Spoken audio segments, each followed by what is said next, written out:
뇌과학과 언어치료. 뇌과학이 첨단 과학입니다. 첨단 과학 중에서도 다행히 우리 한국 사람들이 미국에서나 한국에서나 뇌과학 연구에 상당히 앞서가고 있습니다. 저도 그 연구소에 참여하고 있고 지금도 계속해서 뇌를 연구하는데, 뇌 연구하는 사람들은 거의 대부분 자폐를 다룹니다. 왜냐하면 뇌에 문제가 있는 것이 자폐증이기 때문에. 그 다음에는 자폐증 외에도 언어장애라든지 이런 그 발달 시기에 발달을 못한 아이들, 신체적인 발달은 잘 됐는데 언어 발달이 안 된 경우, 언어 발달이 안 되면은 정신지체가 되죠. 학습도 안 되고 행동도 안 되고. 그래서 인간의 뇌 기능 중에서 대표적이고 가장 중요한 것은 언어 기능이에요. 그래서 뇌가 언어를 어떻게 만드는지 저는 거의 정확하게 알고 있거든요.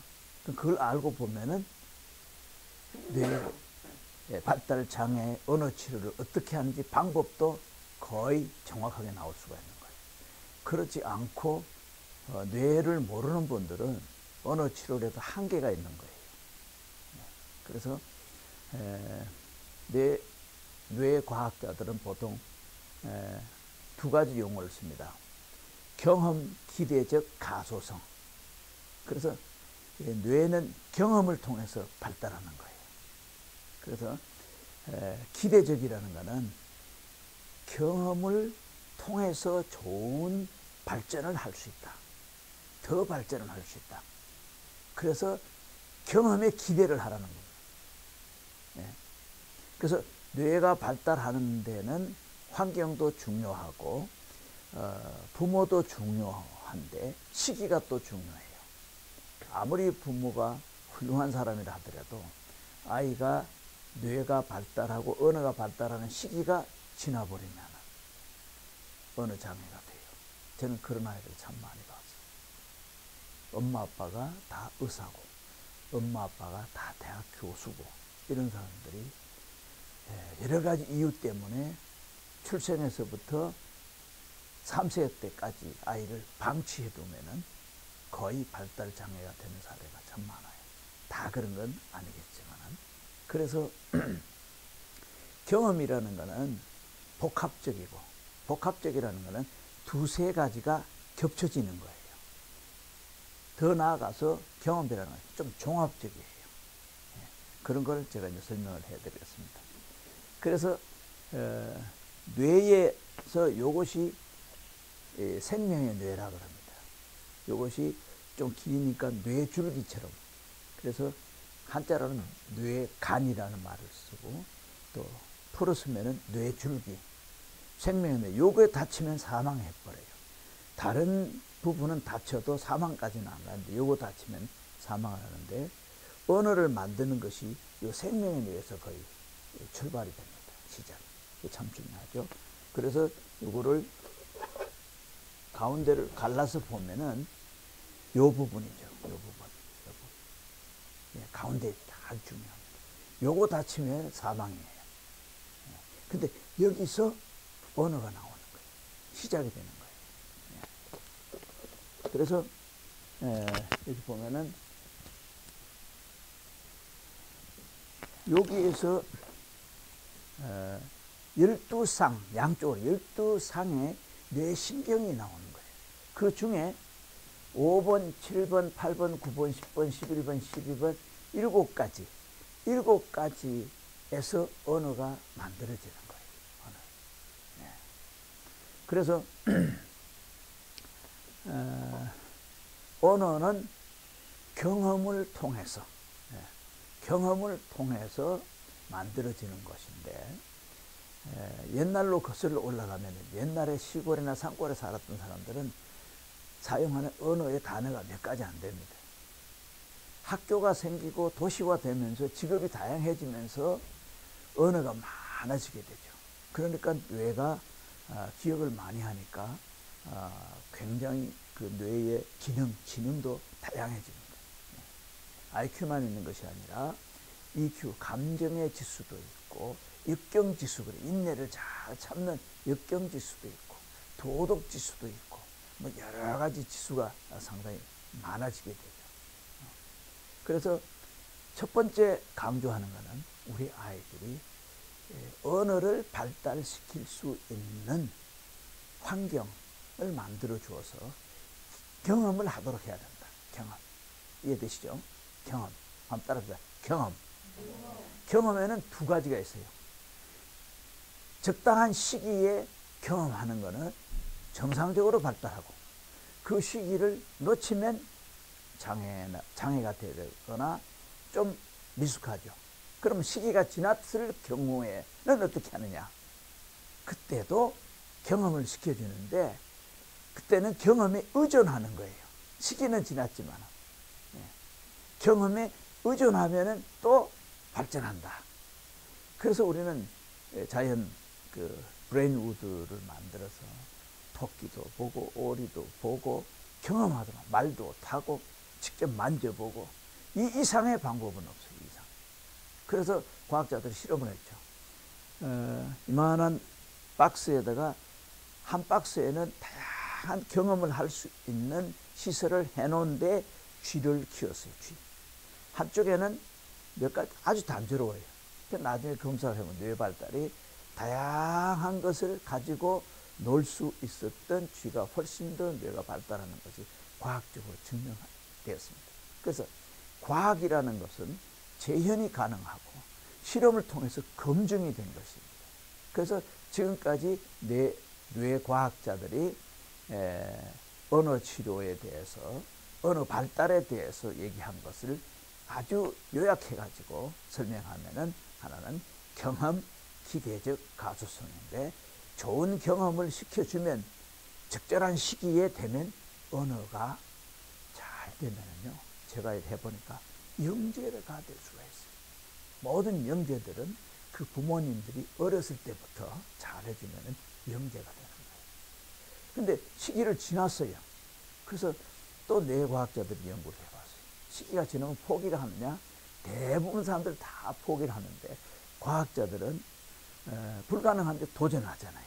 그래서 실험을 거치고 인간의 뇌의 기능이 대단히 정교하고 위대하기 때문에 시기가 지났을 때도 경험을 잘 시켜주면 또 변한다. 그게 경험 의존, 경험에 의존한다. 시기가 지나면. 그래서 경험 의존적 가소성. 가소성이라는 것은 변한다. 이렇게 꼽아내면 플라스틱까지 이렇게 꼽아내면 안 펴지잖아요. 변한다. 그래서 그런 뜻이 있고 보통 발달한다. 그러면은 우리가 의사들 요즘 가고 또 우리 센터에 가보면은 아유 잡혀네요. 치료 안 돼요. 다 그러죠. 그러나 가소성이라는 얘기는 자 지금까지 의학에서 안 된다고 했는데 과학자들 해보니까 되는 길이 있다. 되는 방법을 찾았다. 그래서 가소성이라는 말을 쓰는 거예요. 변화할 수 있다. 그것은 이제 미국에서 연구를 했는데 경험을 나이가 들어도 잘 시켜주면은 처음만큼은 안 되지만은 변한다. 변한다라는 것은 질병과 관련되면은 치료가 된다 얘기거든요. 그래서 첫 번째 경험 기대적 가소성은 시기가 중요하다. 출생에서부터 3세까지 부모가 잘 해주는 것. 이거는 출생에서부터 3세까지 요즘은 어린이집에도 보내지만은 부모님들이 하는 영역이에요. 그래서 이 위대한 인간의 뇌가 발달하는 모든 것이 여기 있죠. 부모와 아이와의 사랑으로 상호작용을 통해서 기초적인 게 다 발달해요. 기초적인 것뿐만 아니라 부모가 열정을 가지고 자라면은 영재가 될 수 있는 두뇌도 이때 다 발달하는. 그래서 이 시기가 중요한 거예요. 그래서 정상적인 시기에 경험시켜 주는 것은 경험 기대적으로 가소성을 더 발달할 수 있다.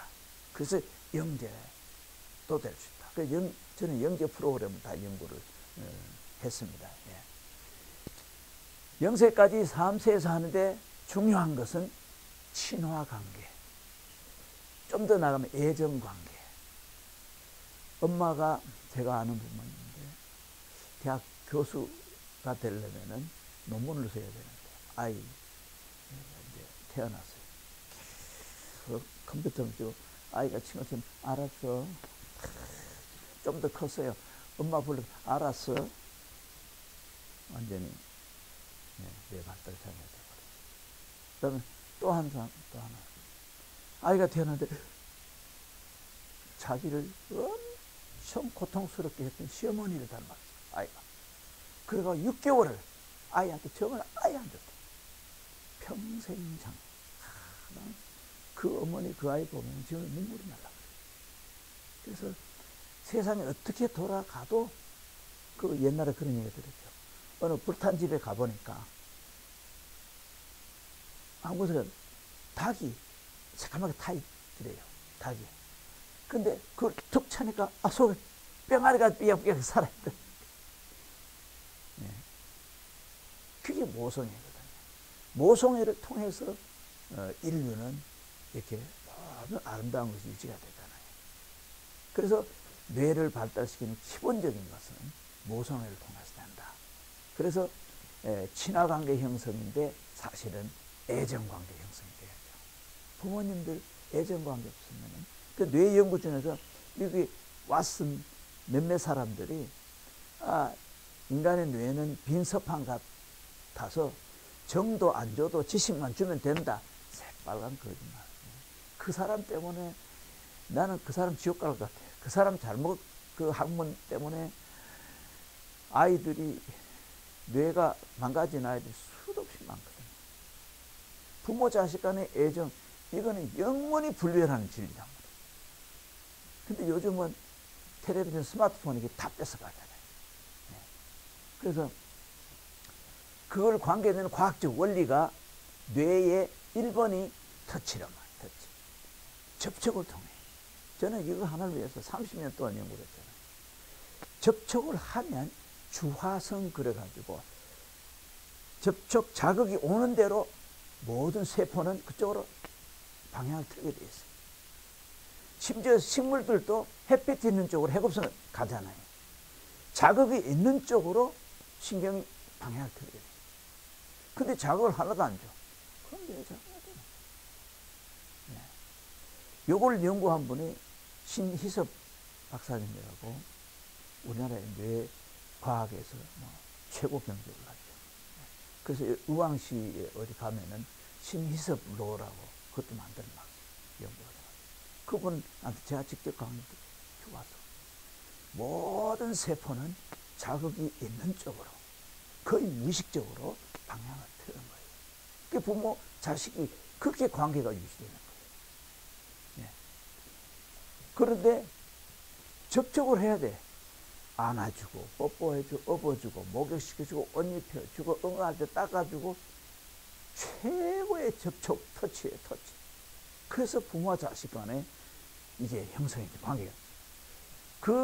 그때의 반사작용이 이렇게 방향을 트잖아요. 그게 이제 주척성 그래가지고 촉각적인 접촉이 되는 대로 방향을 튼다는 거죠. 예. 그러면 2번이 뭐냐? 운동감각. 자, 고개가 돌리죠. 눈동자가 돌리죠. 허리도 움직이죠. 관절도 움직이죠. 이래서 두 번째가 운동감각이 생기는 거예요. 운동감각. 예. 그 다음에 세 번째는 이래 하다 보니 옆에 뭐 이게 팽이 같은 거 안에서 아파. 이래 하다 보니까 축축해. 그러면 울음도 울고 끙끙거리고도 인상, 얼굴이 찌그러지잖아요.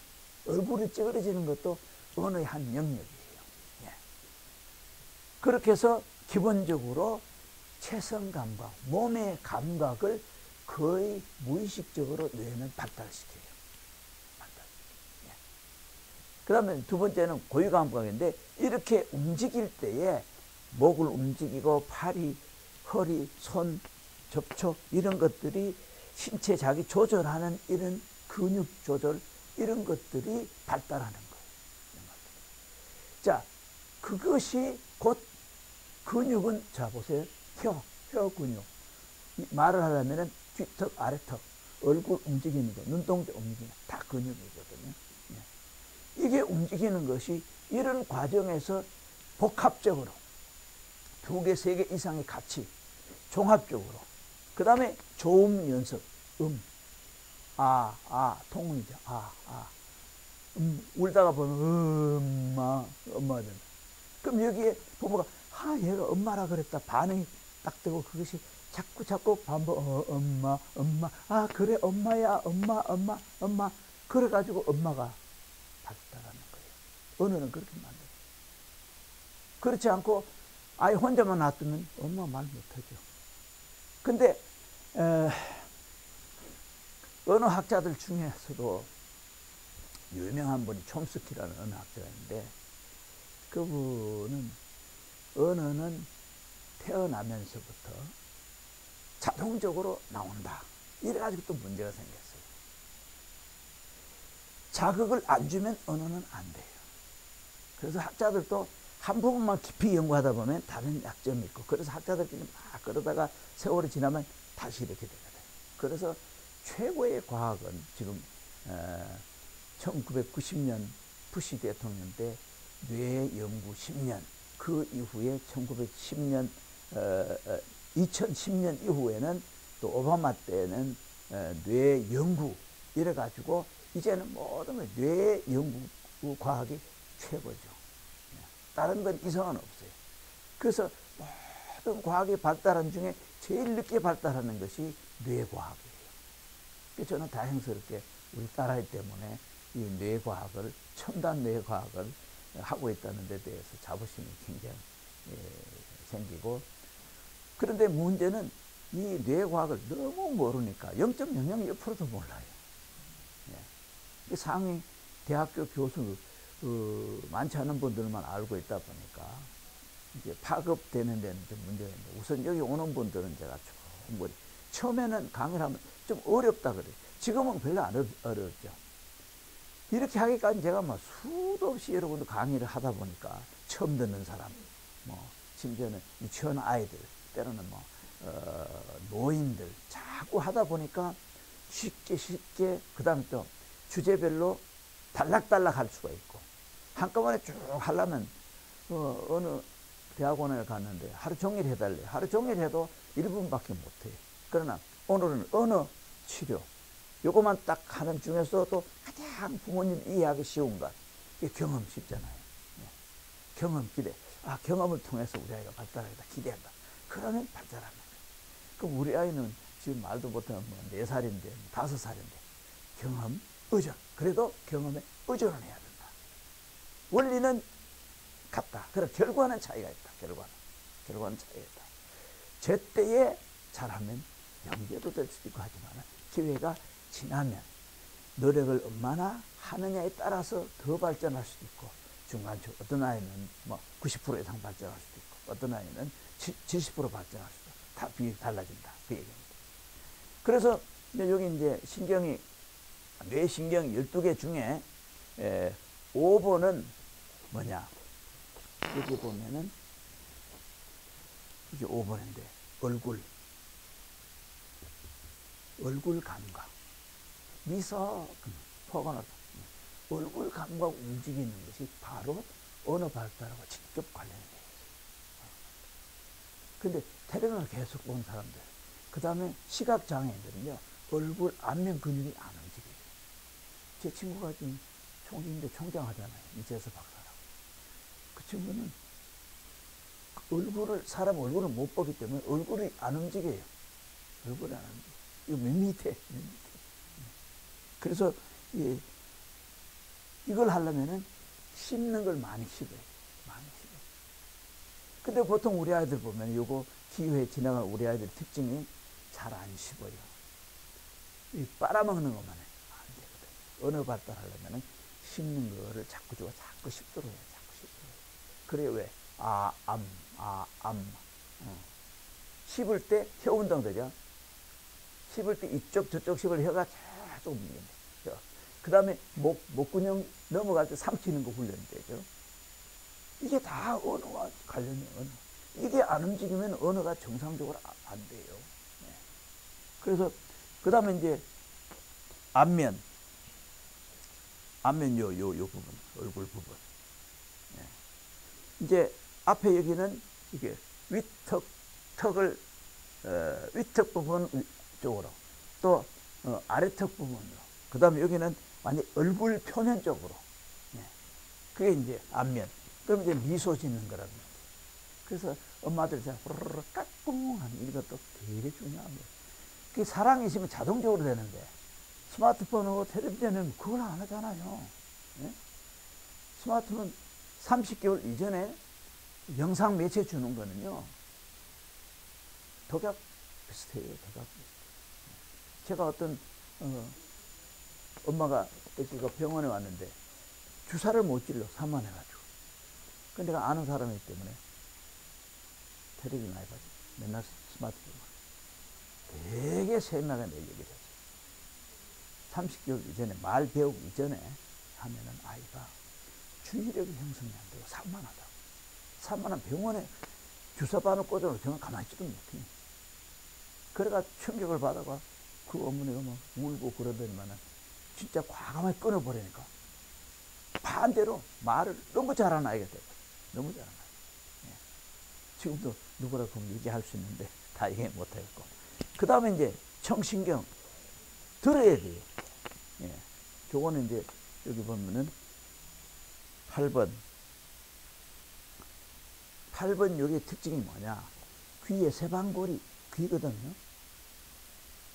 세방골이는 전정, 안정이 돼요.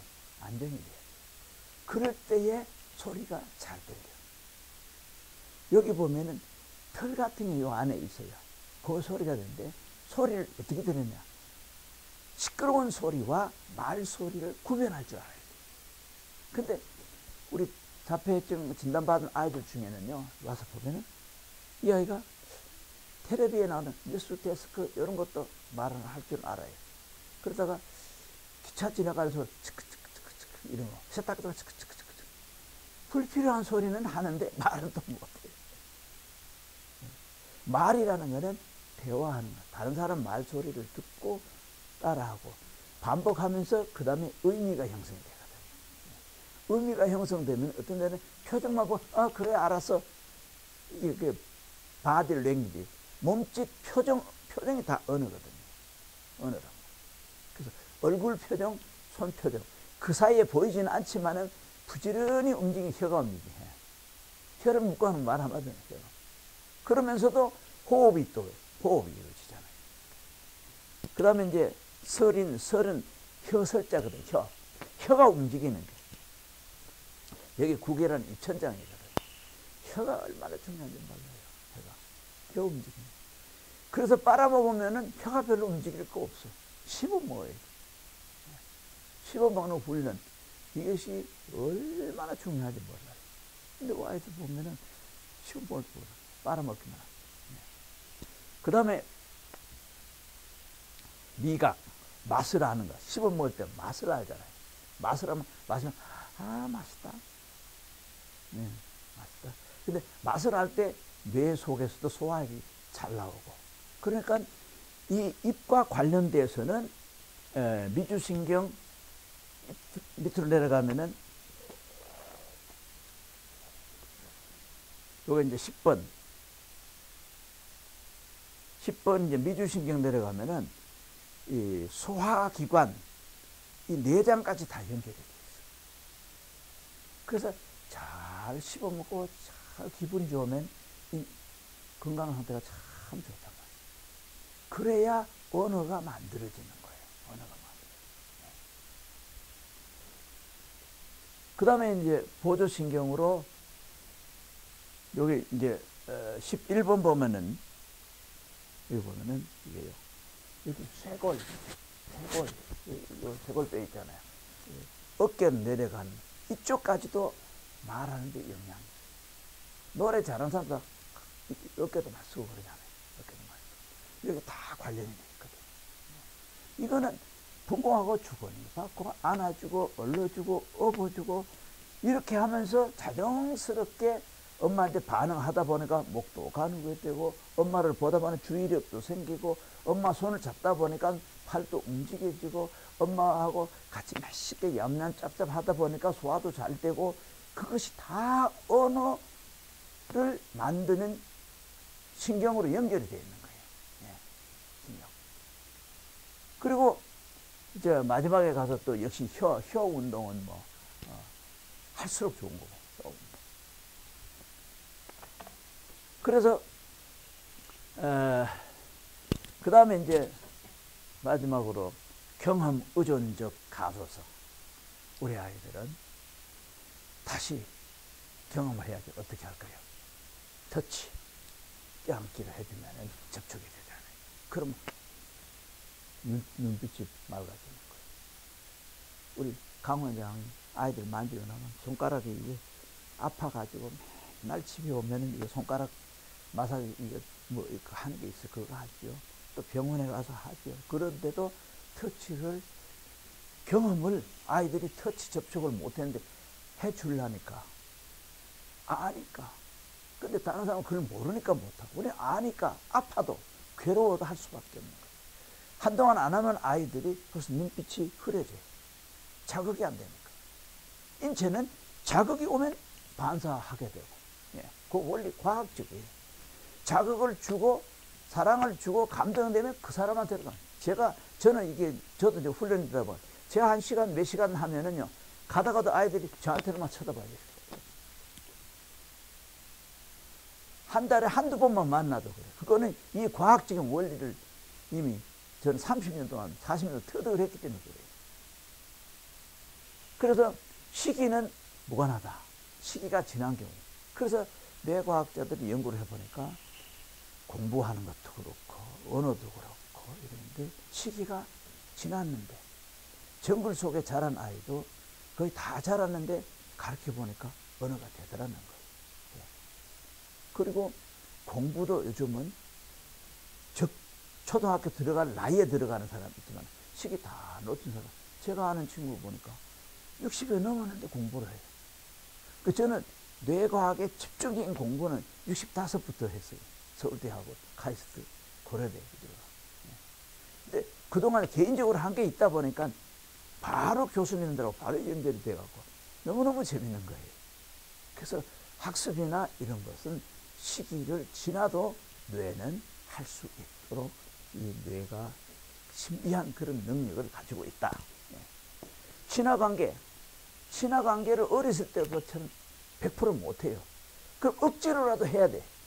억지로라도 보통 어린아이가 발달하는 거는요 20개월 사이에 보면은 어디 막 뛰어나갈 수 있는 그런 게 아장이 정도거든요.